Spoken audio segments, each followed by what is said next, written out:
কবরে যাওয়ার পরে তোমার আমার কবরে দুইজন ফেরেশতা চলে আসবে তিনটা প্রশ্ন করার জন্য। ওই তিন প্রশ্নের জবাব তারাই দিতে পারবে যারা দুনিয়াতে রবের গোলামির মালাটা গলায় লাগাইয়া জীবনে আল্লাহরে বেজার করে চলে নাই। কবরে যাওয়ার পরে তারা জবাব দিয়া বলবে, যখন বলবে তোর রব কে, ওই মুমিন জবাব দিবে রব্বি আল্লাহ, আমার রব একমাত্র আমার আল্লাহ। কারণ মায়ের গর্ভে ছিল আমার আল্লাহর কেউ নাই। দুনিয়াতে আসার আগে আমার মায়ের স্তনে খানার আয়োজন করেছেন আমার আল্লাহ, আর কেউ করে নাই। আমার জবান দিয়া কথা বলার শক্তি দান করেছেন আল্লাহ, আর কেউ করে নাই। আমার হাঁটার শক্তি ছিল না, হাঁটার শক্তি দান করেছেন আমার আল্লাহ। আমি কথা বলতে জানতাম না, কথা বলার শক্তি দান করেছেন কে? আল্লাহ আমার কথা বলার শক্তি দান করেছে। আমি দুনিয়াতে আসার পরে কান্না ছাড়া কোনো ভাষা আমার জবানে ছিল না। আমি আম্মা কয়া ডাকতে পারি নাই, আমার পেটে ক্ষুধা লাগছে বলতে পারি নাই শিশুবেলা মা আমারে খানা দাও। আমার একটাই বুঝি কান্নার আওয়াজ। এই কান্নার আওয়াজ দিয়ে আমার আম্মা জান বুঝতে পেরেছে কখন আমি কান্না দিয়া কি চেয়েছি। আমার মা কান্না শুনিয়ে দ্রুত খানার আয়োজন করেছেন, বাথরুমের ব্যবস্থা করেছেন। আল্লাহ কয় ওরে গোলাম, তোর মা তোর কান্না দিয়া যদি শব্দ দিয়ে পূরণ করে দিতে পারে, ওরে আমি আল্লাহর মায়াটা কি তোর মায়ের থেকে কম? আমি আল্লাহর মায়া তো 99 গুণ বেশি। ওরে বান্দা, মাকে যখন বাচ্চা মা মা বলিয়া ডাক দেয়, মায়ের কলিজা সিরিয়া যায়, কাছ ফালাইয়া সন্তানের কোলে জড়ায় নেয়। এরে বান্দা, আমি আল্লাহ তোর মায়ের গর্ভে এত সুন্দর করে বানাইছি। আমি আল্লাহ তোরে দুনিয়াতে আসার পরে কত মায়ার খানা তৈরি করেছি। এরে বান্দা, আমি আল্লাহ তোরে কথা বলার শক্তি দান করলাম। আমি আল্লাহ যখন তুই তোর মাকে মা বলে ডাক দাও, তুই যখন আব্বাকে আব্বা বলে ডাক দাও, আমি আল্লাহ তোর কুদরতের নজর দিয়ে তোর জিহ্বাটা দিয়ে তাকায় থাকি রে গোলাম। তুই কখন জিহ্বা নাড়া একবার আমি আল্লাহকে আল্লাহ বলে ডাক দিবি। মায়ের থেকে যদি কান্না দিয়ে সব আদায় করতে পারো, আমি আল্লাহর দরবারে যদি এক ফোঁটা চোখের পানি ছেড়ে দাও, আমি আল্লাহর থেকে বান্দা তোর দাবি কেন আদায় হবে না? আমি আল্লাহ কান্নাটারে বড় ভালোবাসি, এই জন্য আমি বারবার আমি কান্নাকে পছন্দ করি। নবীরাও কান্না করেছেন। আমি আল্লাহ কোরআনেও বলেছি, ফালিয়াযহাকু কালিলান ওয়া লিয়াবকু কাসীরা, বেশি বেশি কান্না করো, কম কম হাসরে বান্দা। মদিনার নবী বলেন, এক ফোঁটা চোখের পানি যদি ছেড়ে দাও, জাহান্নামের আগুন হারাম হয়ে যাবে। আল্লাহর দরবারে চোখের পানি ছেড়ে কাঁদো, চোখের পানির এত দাম।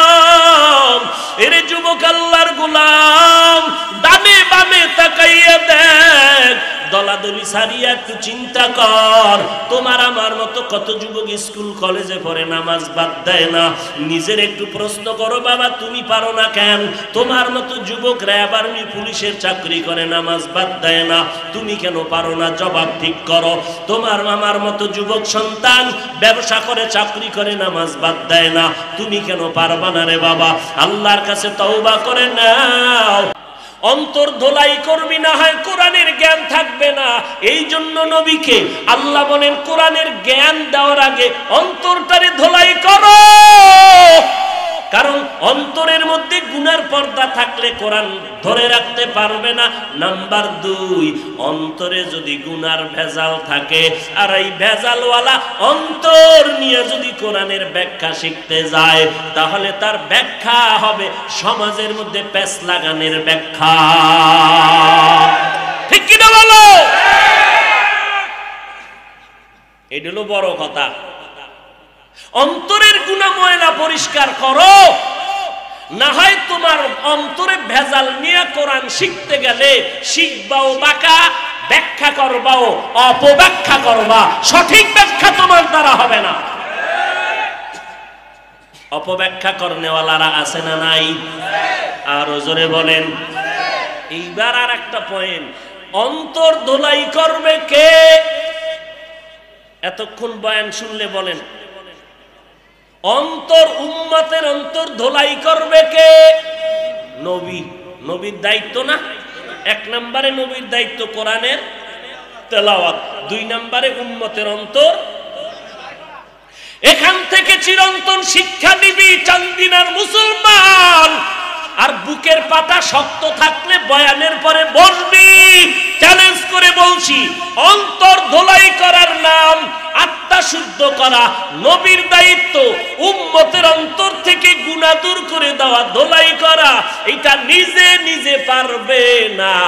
অন্তর ধোলাই করার জন্য আরেকজন অন্তর পরিষ্কার ওয়ালার কাছে যেতে হবে। সোহবতে সালেহ তোরা সালেহ কুনাত, সোহবতে তালে তোরা তালে কুনাত। মাইলে মোমেন সোয়ে মোমেন মিশাওয়াত, মাইলে কাফের সোয়ে কাফের মিশাওয়াত। অন্তর ধোলাই নিজে নিজে হবে না। একটা ছোট্ট উদাহরণ দিই, প্যাচ লাগাইবেন না। উদাহরণ এটা বাস্তব হতেও পারে, নাও হতে পারে। উদাহরণ দেয় কেন? আসল কথা বুঝানোর জন্য। আসল কথা কিন্তু এমন তারছেরা বাংলাদেশে জন্ম নিছে, উদাহরণ লইয়া ট্রল করে। আছে না নাই? লোকটা বাঘের মতো, তার মানে কি ওর দাঁত আছে বাঘের মতো, ওর পাছায় লেঞ্জা আছে বড়। তা কি বুঝলা? সরমনার পিসাব কইছে কিয়ামতের দিন জাহাজ লইয়া উঠবে। তো পিসাবও তো জানে, এটা একটা উদাহরণ দিছে। তুমি যে এইটারে ধইরা রাখছো, এটাই প্রমাণ তুমি সৃষ্টির নিকৃষ্ট মূর্খ। নিকৃষ্ট মূর্খ। তোমার মতো মূর্খ এই জগতে কেউ নাই। মুনাফিক, নির্লজ্জ কোথাকার। উদাহরণ কি?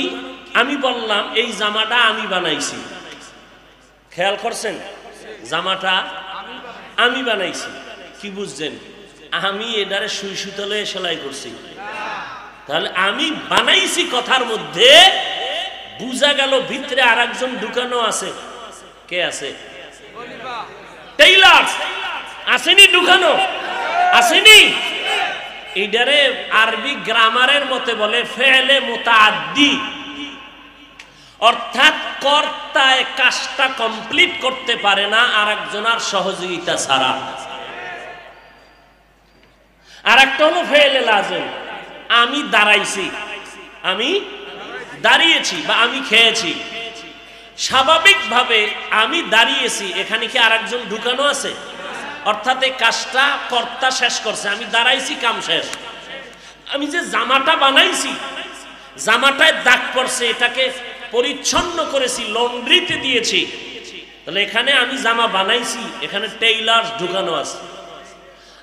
আল্লাহ পাক বলেন নবীর 2 নাম্বার দায়িত্ব উম্মতের গুনাহ অন্তর থেকে ধোলাই করবেন। তাহলে বোঝা গেল এই অন্তর ধোলাই করা, এইটা ব্যক্তি কর্তা নিজে নিজেই কাজটা পারবে না, অন্তর ধোলাই করতে পারবে না, বরং আরেকজনের সাহায্য লাগবে। দলিল কি? ইউজাক্কিহিম, এই শব্দটাই দলিল। যারা আরবি গ্রামার বুঝে না এরা কয় পীর মুরিদি শিরিক, এরা আহলে বাতিল, আহলে বাতিল, আহলে বাতিল। এবার বুকের পাটা থাকলে দাঁড়া, না হয় বয়ানের পরে আয় বমু। যারা বলে পীর মুরিদি শিরিক তারা ভণ্ড। আসতে বলেন কেন? তারা কি ভণ্ড? কোন সন্দেহ? যারা সন্দেহ করবে তারাও ভণ্ড।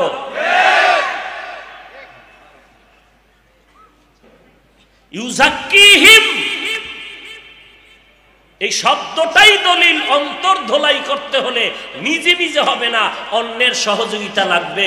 তো উম্মতের অন্তর ধোলাই করছে রাসূল, রাসূলের পরে দায়িত্ব পালন কারা করবে? Doctor, doctor, engineer. নবী বলেন ওয়ারাসাতুল আম্বিয়া, আহলে হক উলামায়ে কেরাম। অতএব কিয়ামত পর্যন্ত উম্মতের অন্তর ধোলাইয়ের দায়িত্ব আহলে হক উলামায়ে কেরাম, আউলিয়ায়ে কেরাম। এদের কাছে না গেলে অন্তর ধোলাই হবে না, হবে